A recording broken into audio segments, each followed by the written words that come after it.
You're lying in bed at night, phone in hands, and you're watching someone your age buy their first car.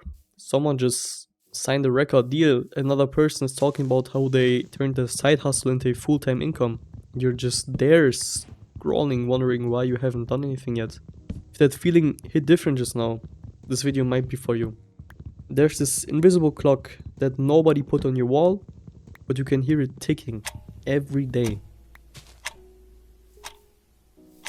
And I want to talk about that, about the pressure, the comparison, and the fear, because honestly, nobody's really talking about it the way they should. The root of the pressure. Let's start with something real. Why do so many young people our age, feel like they need to have it all figured out already? Part of it is the world we grew up in. We were told in school, by family, by literally every adult around us, that success follows a timeline.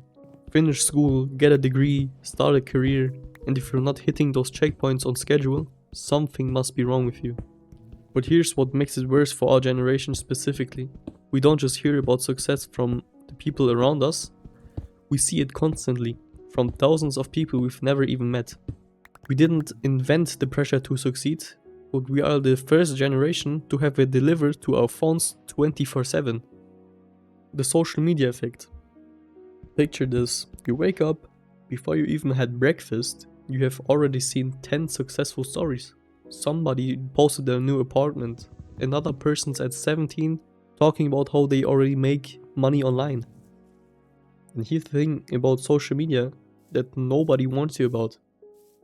You're not seeing someone's life, you're seeing their highlight reels. The version of themselves they choose, and I mean carefully, intentionally choose, to show the world. You never see the 3 years of failure before that. The time they almost gave up, you just see the win. Your brain doesn't know the difference between real context and a 60-second video. It just sees they have it and you don't. Social media doesn't show you someone's story, it shows you the ending and makes you feel like you're still on chapter 1. And ask yourself, when was the last time you posted something showing your struggles? Exactly never. Probably never. And neither does anyone else. Why comparison is so dangerous. Let's talk about comparison, because I think this is where most of the damage actually happens.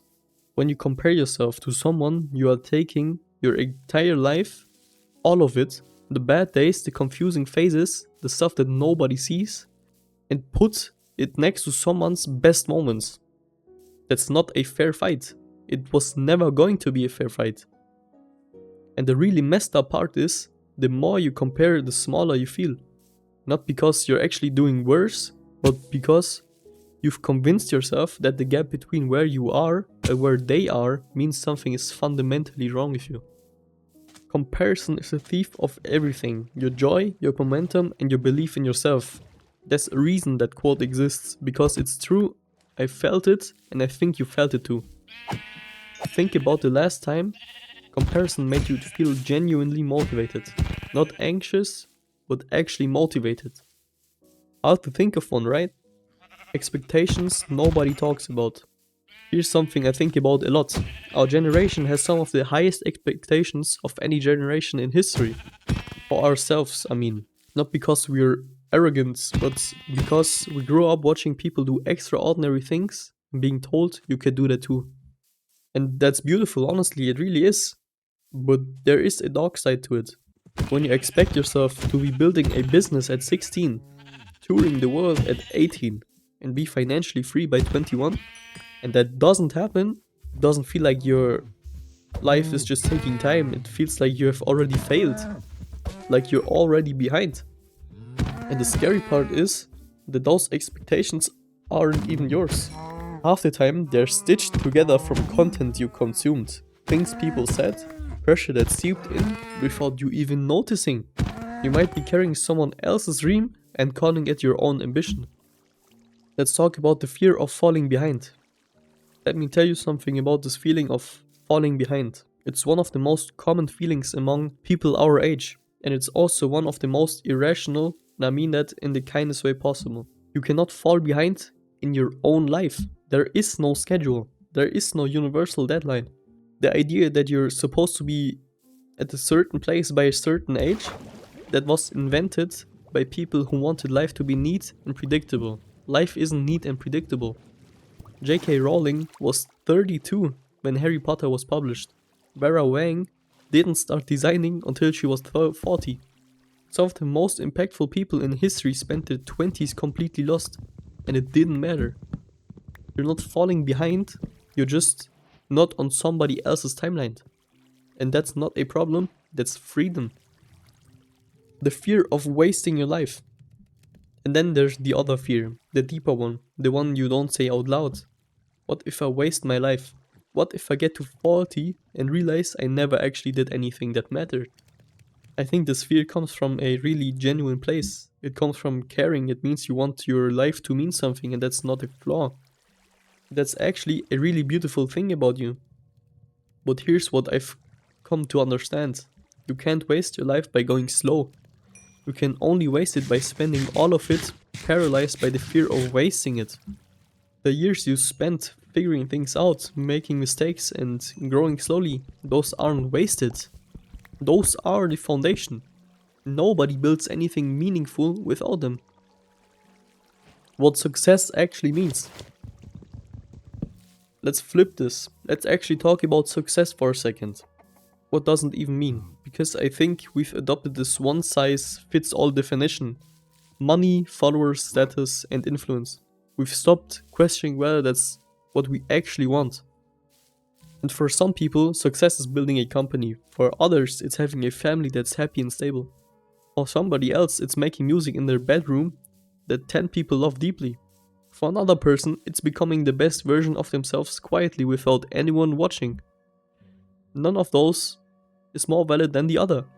None of those deserve more respect than the other. Because the most dangerous version of success is the one you borrow from somebody else's life. So ask yourself, genuinely ask yourself, what does a good life look like to you? Not your parents, not to the algorithm, but to you. And enjoy the process.